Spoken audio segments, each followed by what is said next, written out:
कराबदो वैया कनस्ताइन। सबसे पहले खामोशी, खामोश। अहम बातें करनी है आप सबसे, जरा आराम से आराम से आराम से। मुझे अंदाजा है आपके जोश और जुनून का, लेकिन थोड़ी सी खामोशी ताकि मेरी आप बातें सुने। अली जैदी, सबसे पहले आपको और आपकी टीम को, जो अभी आपने सिंध का दौरा किया, मैं आपको खराज तहसीन पेश करता हूं। हमें सबको आपके दौरे से एक चीज वाज़ेह हो गई कि सारे पाकिस्तान में जो खित्ता सबसे ज्यादा तब्दीली चाहता है वो सिंध है। सिंध के लोग आजादी चाहते हैं ये डाकू जरदारी से, और इंशाअल्लाह आपने तो दौरा कर लिया, अली जैदी और शाह महमूद आप भी थे उनके साथ। अब अगले बारी मैं आ रहा हूं अंदरूनी सिंध का दौरा करने के लिए आपके साथ। मेरी अब मिशन है कि जो जुल्म सिंध के लोगों से हो रहा है, ये जो 14 साल जरदारी माफिया ने सिंध के साथ किया है, मैं अंदरूनी सिंध के लोगों को खास तौर पे आज पैगाम देना चाहता हूं कि आजादी का वक्त इंशाल्लाह आ गया है। उसके बाद कराची के लोगों के लिए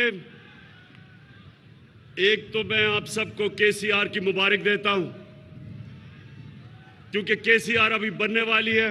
अभी तो ग्रीन लाइन, खैर उसकी मुबारक देता हूं, ग्रीन लाइन आ चुकी है, लेकिन अभी जो हमारा कराची का पैकेज आपके सामने आता जाएगा, और मेरा ये यकीन है कि कभी कराची में किसी गवर्नमेंट ने, फेडरल गवर्नमेंट ने कभी वो काम नहीं किए जो इंशाल्लाह हम करने जा रहे हैं।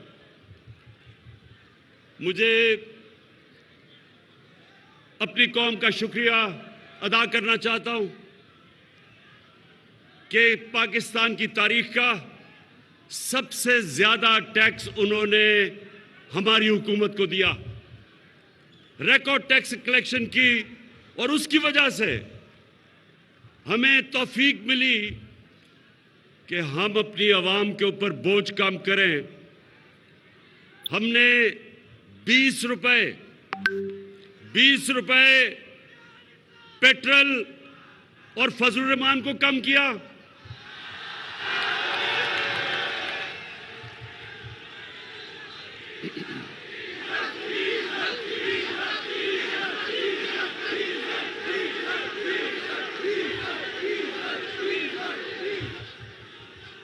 डीजल सस्ता किया, 5 रुपए यूनिट बिजली सस्ती की, जब दुनिया में दोनों की कीमतें ऊपर जा रही हैं। आज आपको हैरत होगी ये सुन के कि पाकिस्तान में पेट्रोल और फजलुर रहमान दुबई से ज्यादा सस्ता है। दुबई में अपनी उनकी जमीन से तेल निकलता है, पाकिस्तान इंपोर्ट करता है। उसके बावजूद, क्योंकि मेरी कौम ने मुझे रिकॉर्ड टैक्स दिया, मैंने उसका टैक्स का फायदा अपनी कौम को पहुंचाया और महंगाई से आपको बचाया। और उसके अलावा अल्लाह का शुक्र है कि हमारा मुल्क सही रास्ते पे निकल गया है। जब तक एक मुल्क की एक्सपोर्ट्स नहीं बढ़ती, मुल्क की दौलत में इजाफा नहीं होता, तो पाकिस्तान की तारीख में सबसे ज्यादा एक्सपोर्ट्स, सबसे ज्यादा टैक्स कलेक्शन, सबसे ज्यादा रेमिटेंसेस और 4 फसलों की सबसे ज्यादा पैदावार हमारे दौर में पिछले साल हुआ। तो अल्लाह का शुक्र है कि हमारा मुल्क सही रास्ते पर निकल गया।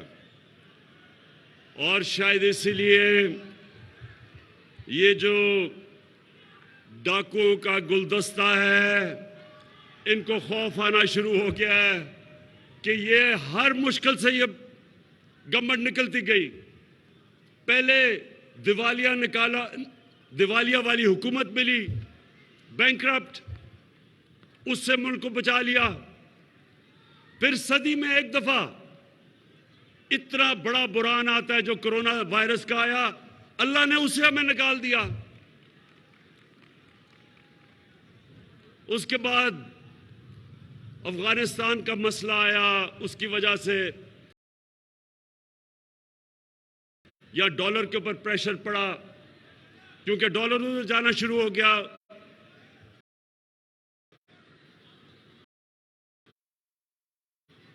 अफगानिस्तान की फिजा की वजह से कि खौफ था लोगों को कि हालात क्या बिगड़ेंगे, डॉलर लिए लोगों ने, तो यहां प्रेशर पड़ा हमारे पे, उससे अल्लाह ने हमें बचाया। फिर अब यूक्रेन, इसकी वजह से और ज्यादा गंदम ऊपर, तेल ऊपर, कोयला ऊपर, गैस ऊपर। लेकिन अल्लाह का करम है कि मैंने अपनी कौम को इन सारी चीजों से बचाया है।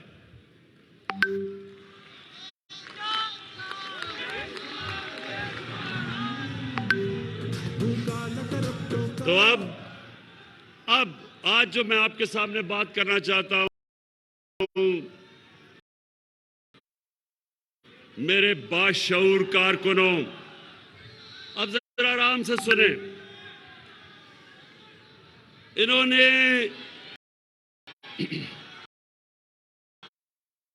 अदम एतमाद की तहरीक चलाई। अदम एतमाद का इन्होंने असेंबली के अंदर हमारे खिलाफ दर्ज कर दिया। मैं आज अपनी टीम को बता रहा था कि इन्होंने वो काम किया है जो मैं अल्लाह से दुआ मांग रहा था कि ये करें।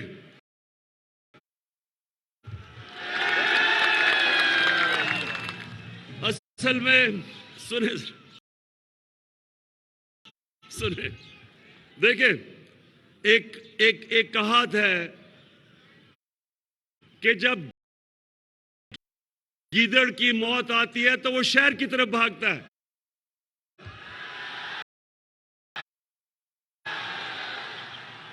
तो ये चोरों के टोले की जो, इंशाअल्लाह, मैं ऊपर वाले के ऊपर एतमाद है, इनकी जो सियासी मौत आई है, इन्होंने अदम एतमाद कर दिया है।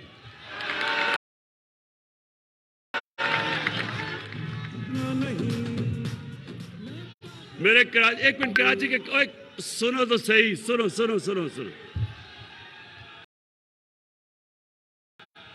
कराची के कारकुनों, देखो, आपका जो चेयरमैन है पार्टी का,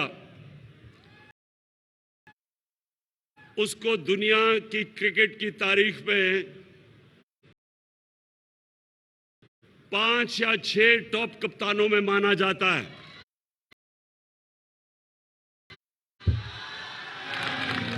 सुने सुने सुने अभी। और क्यों माना जाता है?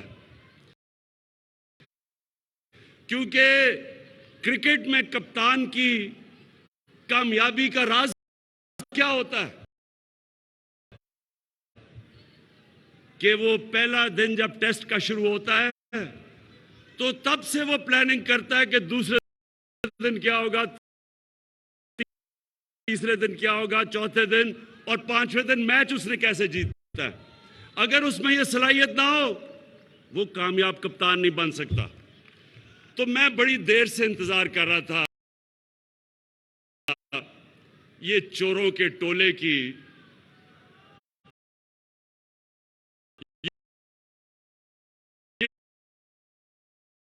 ये डाकुओं की 25 साल से जद्दोजहद कर रहा हूं। 25 साल से इन चोरों के खिलाफ मैं जहाद कर रहा हूं। ये पॉलिटिक्स नहीं कर रहा, जहाद कर रहा हूं, क्योंकि मैं अपने मुल्क के लिए इन चोरों के खिलाफ लड़ रहा हूं। तो मैं, अब जरा सुने, अब मैं इंतजार कर रहा था कि ये हर 2 महीने के बाद चोर इकट्ठे होते हैं जी। आज गवर्नमेंट गई, कल गई, धरना हुआ, धरना उठा, लॉन्ग मार्च हुई। तो मैं ये 3.5 साल से मुल्क को संभाल रहा था। जो चोरी और दिवालिया निकाल के अरबों डॉलर चोरी करके ये मुल्क का बाहर लेके गए, तो हम उस मुल्क को संभाल रहे थे। लेकिन हर 2 महीने के बाद जी, अब गवर्नमेंट गई, कल गई, तो मैं सोच रहा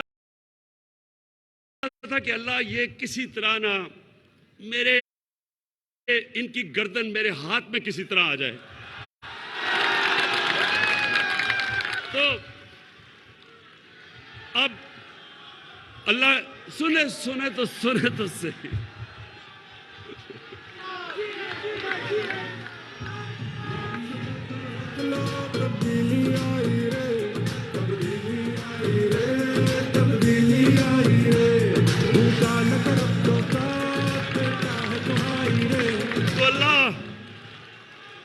अल्लाह सुने, अल्लाह मेहरबान है, रहमान और रहीम है। एक इंसान जो अल्लाह से मांगता है अपनी कौम के लिए, उसकी ज्यादा दुआएं सुनता है। तो ऊपर वाले ने मेरी दुआ सुनी ली, और मैं दुआ ही कर रहा था कि किसी ना किसी तरह ये अदम एतमाद की वो दर्ज कर दे। अब क्या होगा, अब जरा सुने, मैं आपके सामने रख रहा हूं। ये उधर आ गए हैं, ये उधर फंस गए हैं। जिधर ये सिर्फ उधर फंसे नहीं है ट्रैप में, ये उधर नहीं फंसे कि सिर्फ ये इनकी अदम एतमाद की तहरीक फेल होगी, ये इधर नहीं फंसे। कप्तान ने आगे की तैयारी की हुई है। अदम एतमाद की तहरीक जब इंशाल्लाह ये जब हम जीतेंगे, उधर मैं रुकूंगा नहीं, मैं इनके पीछे जाऊंगा, मैं इनको छोड़ूंगा नहीं। जो अब तक मेरे हाथ बंधे हुए थे, फंसे हुए थे, कभी ये मसला, कभी दुनिया का, अब जिस तरह मैंने बताया कोरोना आ गई तो लॉकडाउन हो, मेरे अब हाथ, वो जो जंजीर बली हुई थी ना, वो अब खुल जाएगी। और मैंने जरा सुने, पहला मेरा टारगेट होगा जिसके ऊपर बड़ी देर से, जो मेरी बंदूक की नशिस्त पे बड़ी देर से उसके ऊपर आया हुआ, वो है आसिफ अली जरदारी।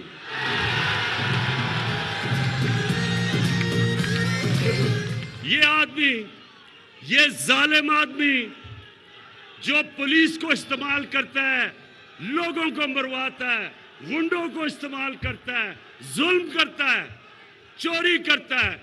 जरदारी सिस्टम में ये हर चीज के ऊपर कमीशन खाता है, सारी दुनिया में बाहर पैसा भेजता है। आसिफ जरदारी, तुम्हारा वक्त आ गया।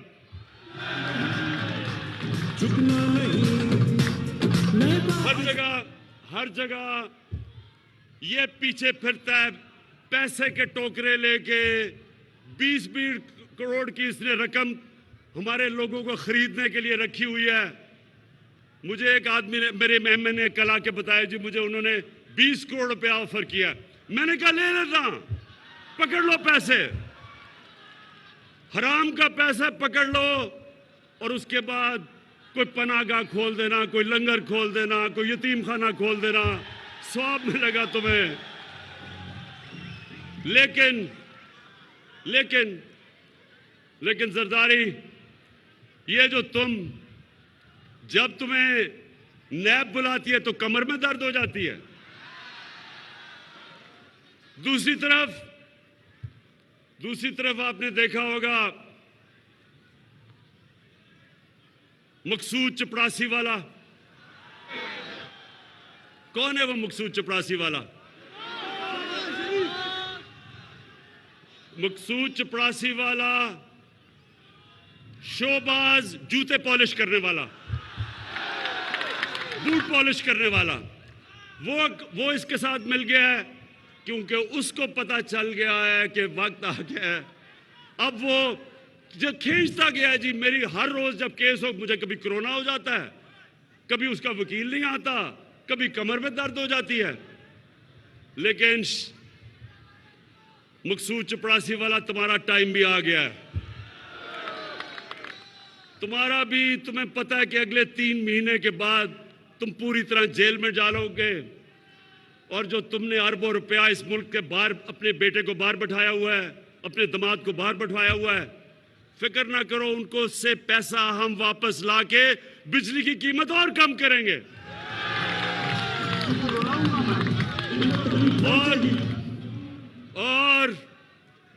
और फिर इनके साथ मिल गया है डीजल। सुने जरा, अब ये सुने, अब इन तीनों की शक्लें देखो, ये निकले क्यों हैं? मुल्क को बचाने के लिए। ये चोर जो 30 साल इस मुल्क का खून चूसते रहे हैं, अब इकट्ठे हो गए हैं कि जी मुल्क को इमरान खान से बचाना है। मुल्क को नहीं आपने बचाना, अपने आप को बचाना है इमरान खान से। और फजलू सुन लो, क्योंकि मौलाना इसको कहना गुनाह है, इसको मौलाना कहना गुनाह है। डीजल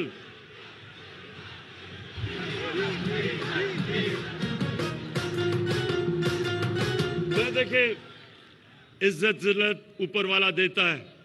अब देखें, एक दीनी आदमी, जो कभी भी दीनी आदमी को तो अल्लाह की वो बातें करता है, अल्लाह को तो उसको इज्जत देनी चाहिए।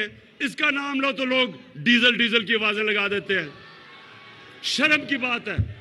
तो फजलू, मिस्टर डीजल, तुम भी तैयार हो जाओ।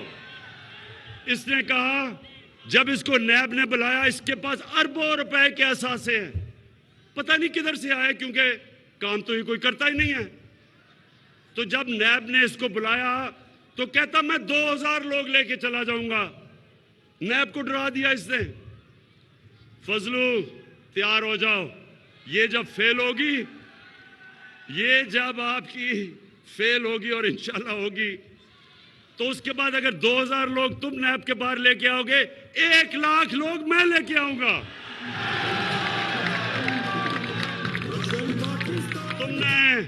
तुमने इस मुल्क का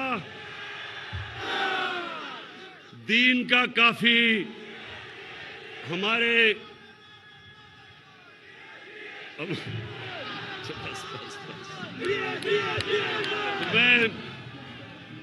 मैं अभी सुने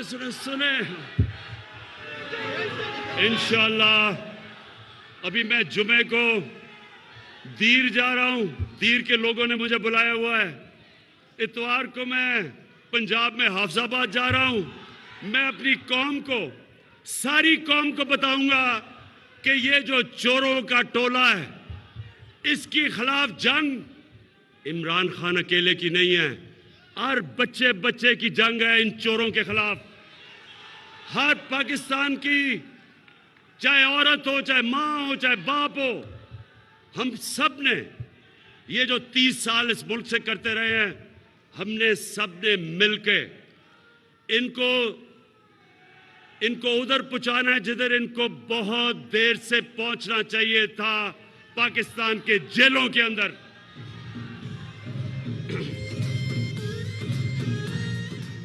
और आसिफ जरदारी, और खुदा का वास्ता है, ये अपने बेटे को खुदा के वास्ते उर्दू तो सिखा दो।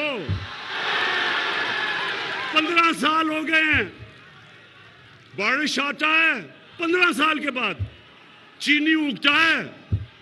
खुदा का वास्ता है, मैंने अंग्रेजों को 2 साल में उर्दू सीखते देखा है। 15 साल हो गए हैं, कभी इसे यही नहीं पता कि लड़की आता है या आती है, इसे ये भी नहीं पता अभी तक।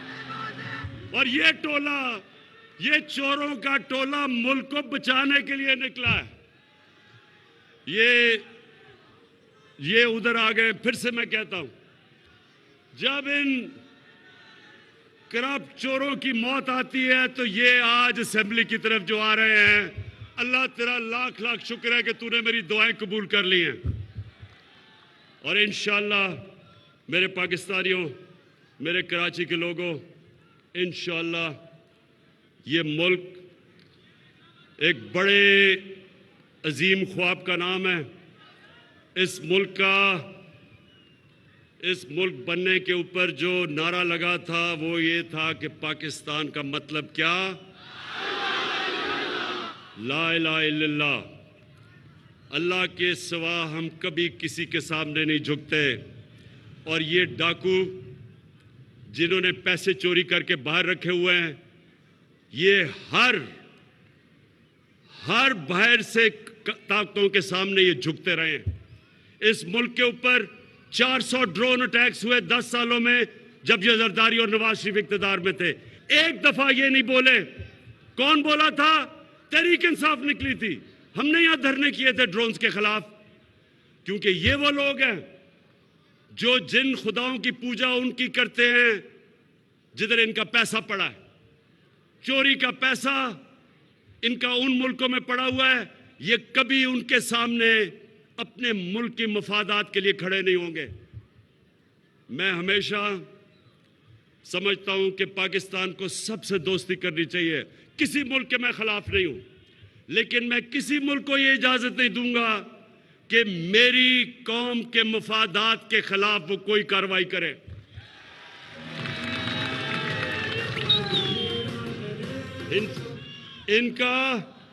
इनका जिनका पैसा बाहर पड़ा है, ये आज बड़ा बोल रहे हैं जी, ओहो इमरान खान ने यूरोपियन यूनियन के ऊपर कुछ कह दिया। मैंने कुछ नहीं कहा। मैंने सिर्फ उनको याद कराया है कि जब हमने आपके साथ आपकी जंग में शिरकत की थी, हमारे 80,000 लोगों ने कुर्बानियां दी थी। हमारे मुल्क में कबायली इलाका हमारा तबाह हो गया था।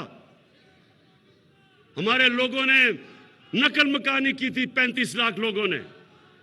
मैं इनको सबको याद कराता हूं कि हमने कुर्बानी दी थी। हमारी किसी ने ना अप्रिशिएट किया, ना हमें हमारा शुक्रिया अदा किया।